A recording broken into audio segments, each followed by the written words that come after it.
Sian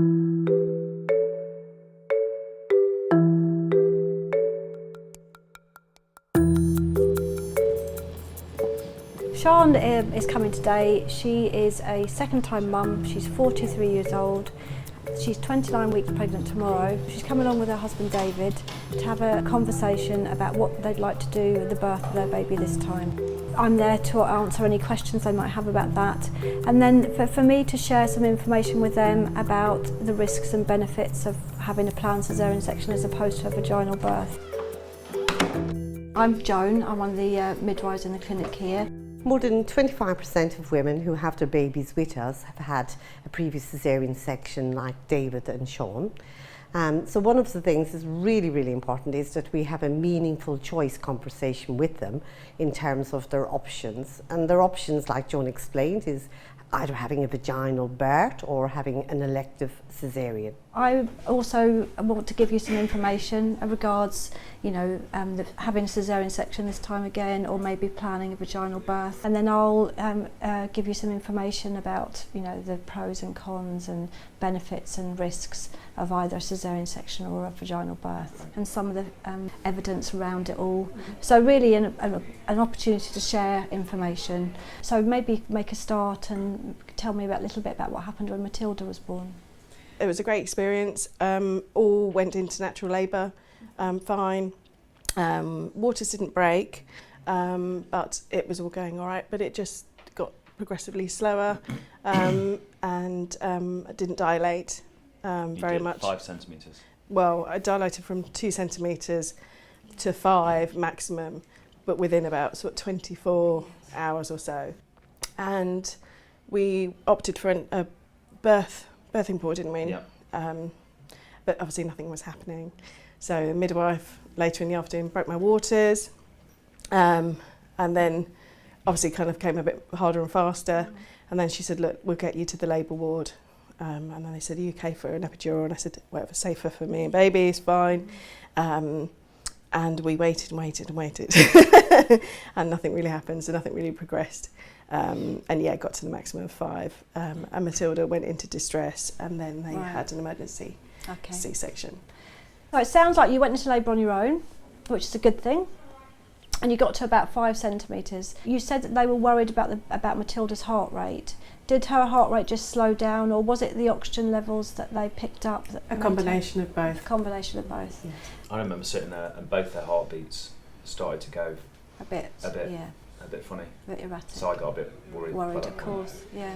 And then it all kicked off. So what are your thoughts this time round then? Have you had some thoughts about what you might want to do for the birth? Well, we've discussed it a bit. We've been very open-minded.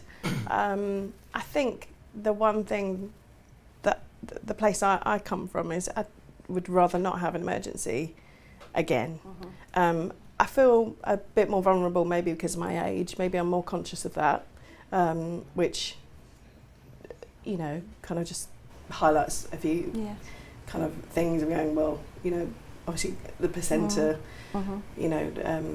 dying off towards latter in the pregnancy, conscious of, stillbirth, all sorts of things like that. As you get a bit, and obviously you've been second time around, so you're just more aware. Yes, you've got more knowledge.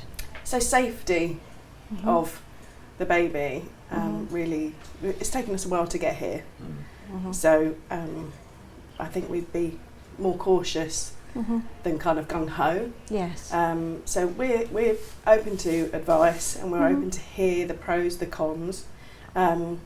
We did discuss doing the natural, but not knowing from our previous experience where that might lead us. And obviously I know every birth, every situation is completely different. Yes. There's no reason why it would ever go that same way, but then obviously something else might happen. It's just an unknown territory. yeah, absolutely. So we're open-minded, so we're just happy to hear what the choices are. So what I think would be good now for me to give you some information about, having a planned caesarean section as opposed to a vaginal birth, and trying to give you some evidence to help you with your decisions. Sure. Is that all right? Yeah, that's great. So the good thing about it is that you had, when we look at your past experiences, you did go into labour on your own, which we know is a positive thing as regards to if you want to have a vaginal birth this time. If you choose the vaginal birth route, and we look at the evidence nationally, about 70% of women will achieve it. So it's quite a high number of women that will. The positive thing about your history or from past experience is that you did labour on your own. You didn't need to be induced. So again, we know that women have had, their body has experienced labour before. It's a second pregnancy, second labour. You're more likely to be successful. So there is a very good chance that you would be successful if you attempted it. The disadvantage of that, of course, is that you may labour and then still need an emergency caesarean section at the end. So that's sort of 25 to 30% chance of that. Right. You're sort of weighing up, 70, sort of 30%. The other thing that a lot of women will worry about if they've got a scar already is the scar itself and what happens to it. Does it tear when I go into labour? The chances of that happening are about 0.5%. It's more likely to cause problems if we try and induce you. Does the amount of time between births on the scar have any effect? So obviously it's 5.5 years since Matilda versus Yes. like a 2 year. It's best not to have a baby after a caesarean section, another baby after a caesarean section, about 12 to 18 months after, that sort of time span, because there is a little bit more risk of a scar rupture or tearing at that point. But past 2 years, and Matilda's 5 now, there's not really an extra risk or anything at that point. If you were to choose going down the vaginal birth route, we would recommend be on the labour ward and have your baby monitored continuously. And that's just because one of the first signs of something happening to the scar is the baby's heart rate been dropping or slowing down a bit. Although we do encourage you to be monitored continuously, it doesn't mean that you can't move around and be active. And we know that the likelihood of you having a vaginal birth is much higher if you're active, mobile, moving around in labour, good support networks, and so the chances will be much higher. We also have a pool in the labour ward. We have monitors that are called telemetry monitors, which are wireless. So it means that you can have the pads attached to your tummy, but you can walk around, you can go in the pool. It's quite safe to use them in the pool. We'd encourage those kind of things if you were thinking along those vaginal birth routes, so that it makes it more likely to be successful for you to have it. We talk about planned caesarean section. If you choose that route, then we usually do the caesarean section after 39 weeks, not earlier than that, because there's a bit of a concern that the baby's lungs might not be mature enough.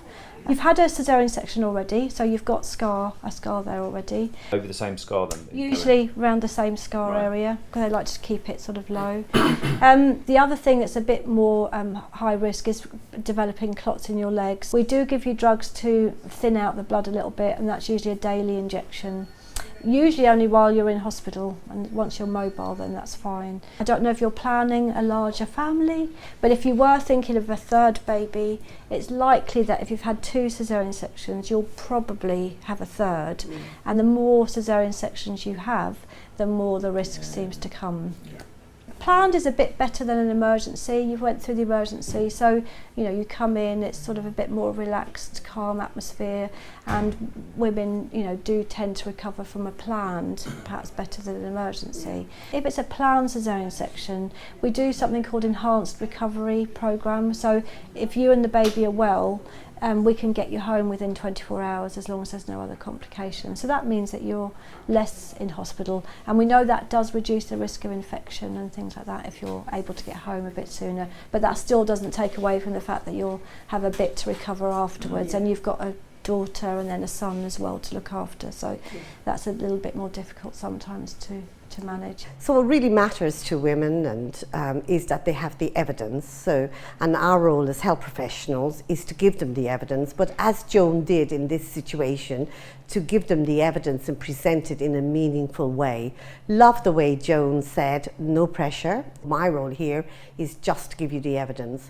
If you've got no other questions, then what I'm going to do is give you an information leaflet that we've produced for the hospital that really just summarises what I've just told you, so you could go away and have a look at the information again. And there's also, apart from the leaflet that we produce, NHS Choices, which gives you lots of information, not only for you but any woman who's planning to have a baby and about where to give birth to your baby. One of the other things that really came out in that conversation was that Joan was giving the couple lots of other very important sources. We know from the evidence about 50% of women will follow up the conversation by looking at the internet and research. So really love that Joan pointed out, very good sources of information to help them make their choices. I suggest you go away, have a think about the information. We usually see you back in this clinic about 36 weeks. That gives you lots of time to look and review the information, have a discussion together about what you want to do. I don't think we're 100%. I think you kind of sway a little bit from one to the other, Yes. knowing the pros and the cons. So, But this has been really useful. Has it? Yeah, Good. definitely. Another very important thing was that this wasn't a one-off conversation. Many women have reported in the past that choice conversations tended to be one-off, and it's really important as health professionals that we come back later and have a further conversation, which Joan had planned in this situation.